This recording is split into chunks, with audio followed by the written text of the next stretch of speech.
Matagumpay na idinaos ang pinning and vesting ceremony ng Bachelor of Science in Social Work ng City of Malabon University nitong July 21. 65 na fourth year students na sasabak sa internship program ang tumanggap ng kanilang mga pin. Ito ay simbolo ng pagsisimula sa napiling propesyon na kanilang tatahakin sa hinaharap.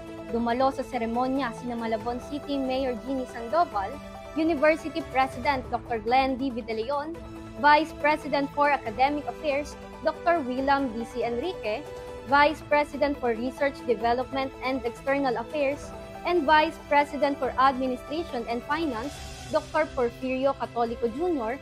at Dean ng College of Arts and Sciences na si Dr. Arnel Basilio. Ang pinning and vesting ceremony ng social work program ay hindi lang isang bagong yugto para sa mga interns. Ito rin ay sagisag ng pagkakaroon ng puso na maglingkod sa ating lipunan. Narito ang ating panayam sa Program Chair ng Bachelor of Science in Social Work na si Professor Madonna Angsundiam, Mayor Jeannie Sandoval, interns at mga magulang.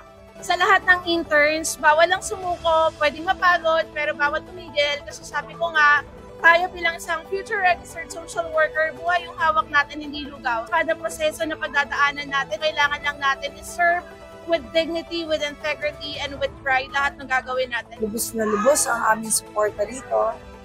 Dahil sa lahat, para sa pag-aaral ng ating mga estudyante ay mabibigyan din natin ng tulong ang ating mga kababayan.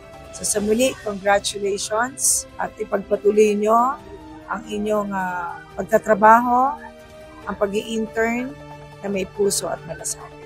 Look forward ko po na makahabing lumilo ko po at malaman po kung paano po talaga ang ginagawa ng social worker sa medical field. Pagbutihan mo lang at isa puso ang pagbibigay tulong sa kapwa.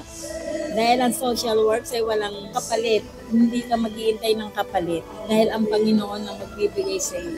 Pinning investing ceremony na ito is sumisimbolo para sa akin bilang isang hindi lang kasuotan ng panlipunang manggagawa, kundi isang propesyon na kung saan nakakatulong kami sa iba't ibang tao. Masaya ako.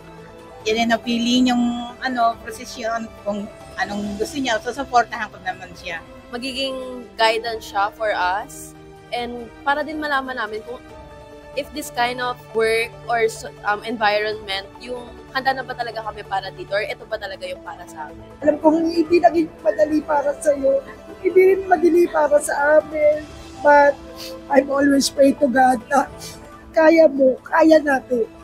Congratulations, kaya mo natin. Manatiling konektado sa mga kaganapan sa loob at labas ng ating pamantasan. I-like at i-follow ang aming Facebook page at mag-subscribe na sa aming YouTube channel na CMUI Connect. Ako po si Cassandra Acol, konektado para sa kabataang Malabuena.